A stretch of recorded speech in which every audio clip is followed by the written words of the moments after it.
பார்த்தாலும் அடுத்தவன் பெட்ரூம் எட்டி பார்த்துட்டு அது நாசமா தான் போவீங்க. மொட்டை பையனா தான் சுத்திட்டு இருப்பீங்க. அடுத்தவன் பெட்ரூம் எட்டி பார்த்தீங்கன்னா உடனே நித்யானந்தர் காதலிக்கு சொல்றாரு டைப் பண்ண ஆரம்பிச்சாரு, டைட்டில் போட ஆரம்பிச்சாரு.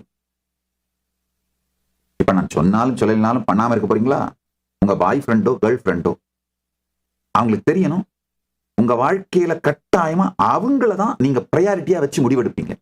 அவங்க தான் ஃபர்ஸ்ட் ப்ரையாரிட்டியா இருப்பாங்க அப்படின்னு நீங்க அந்த பையனா என்ன நான் தான் அவன் லைஃப்ல ஃபர்ஸ்ட் ப்ரையாரிட்டி, அப்புறம் தான் மீதி எல்லாம் அந்த மாதிரிதான் முடிவெடுப்பான்பா, திங்க் பண்ணுவான்பா அப்படின்னு அவர் உங்களுக்கு கொடுக்கிற கான்பிடன்ஸ், நீங்க உங்களுக்கு அவர் கொடுக்கிற கான்பிடன்ஸ், இந்த ட்ரஸ்ட். இதுல பிரச்சனை என்னன்னா முதல்ல அவன் எனக்கு அந்த ட்ரஸ்ட்டை கொடுக்கட்டும், நான் அப்புறமா அவனுக்கு அந்த ட்ரஸ்ட்டை கொடுக்குறேன். நடக்காது.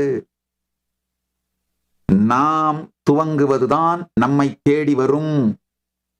நாம எந்த உணர்வோட ஆரம்பிக்கிறோமோ அந்த உணர்வு நிலையில இருக்கவங்க தான் நம்மளை தேடி வருவாங்க, நம்ம கிட்ட அட்ராக்ட் ஆவாங்க.